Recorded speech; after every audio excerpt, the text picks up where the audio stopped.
recovery. I want to introduce Dr. Charles Russell, and I want to let everybody know, our limitations are what we set them at. I'm 2 miles from my house. Never used to love jogging. Now, that's something I love to do. Still love lifting weights and all that.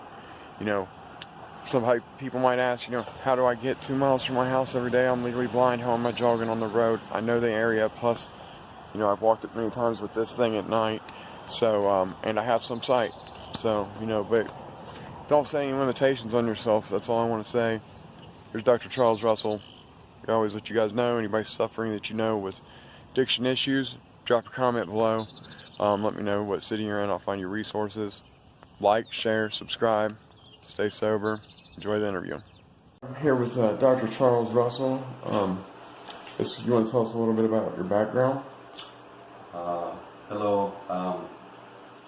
My background in medicine, I practiced emergency medicine full-time for 28 years, and I treated substance use disorders part-time from 1990 until about 6 years ago, when I began to treat it full-time, and I left emergency medicine. So I was board-certified specialist in emergency medicine, and now I'm a board-certified specialist in addiction medicine, practicing addiction medicine full-time.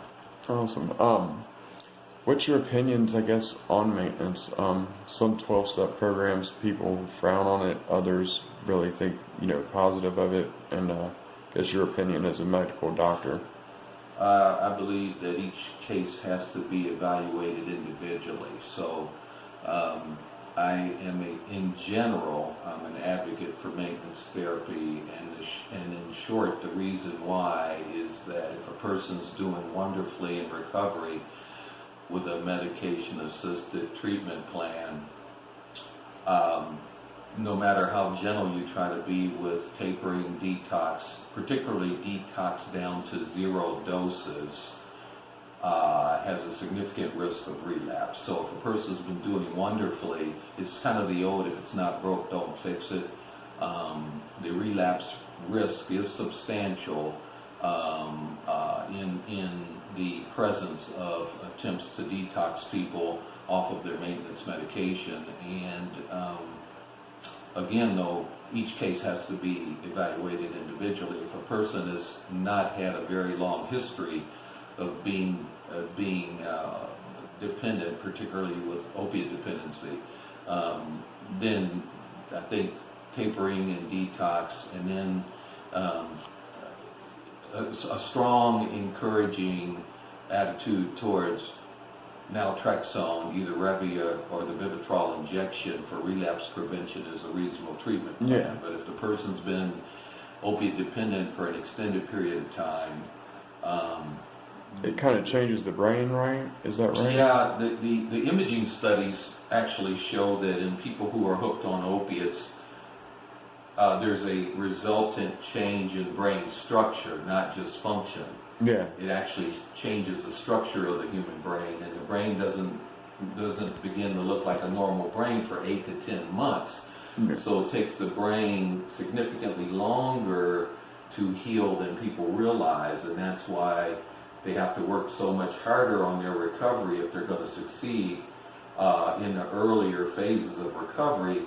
They have to work really hard. Treatment has to be quite aggressive. Yeah. And as comprehensive as possible, Yeah. so that you optimize the chance of successful recovery, because the brain is going to take a long time to heal if you've been on opiates for a extended period of time. And there's really not any direct correlation, like if you've been hooked on opiates for 2 years, it'll take your brain this many months to heal, or if you've been hooked on opiates for 5 years, it'll take your brain this long to heal. So there's no direct correlation. Yeah. So each case has to be evaluated and planned for individually. Okay. So I guess you definitely suggest anyone out there to seek professional help. Yes, yes, absolutely. I mean, if there's any concern, one of the unfortunate truths is that not enough screening goes on for substance use disorders.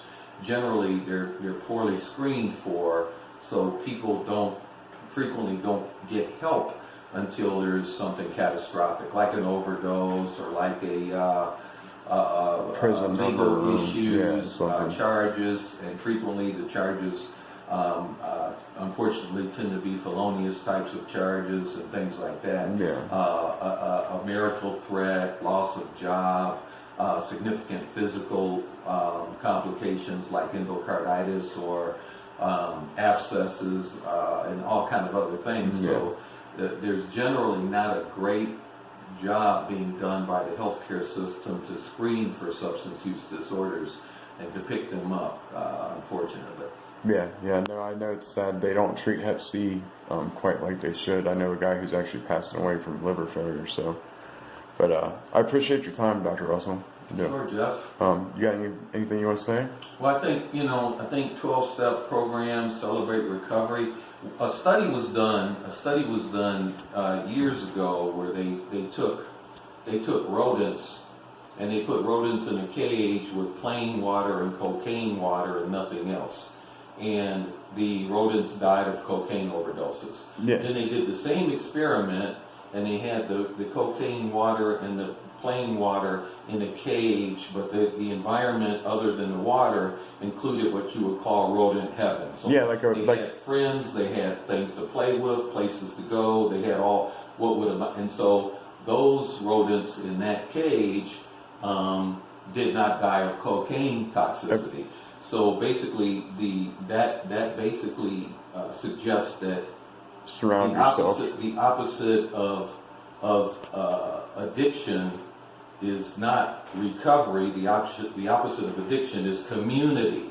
And it's right. So you have to create a new community around the individual, and the person suffering from the substance use disorder has to be willing to embrace a new community. That can be a 12-step community, a Celebrate Recovery community, a Family of Addicts community. There's all kind of Reformers Unanimous community, and a church or pastoral or spiritual community.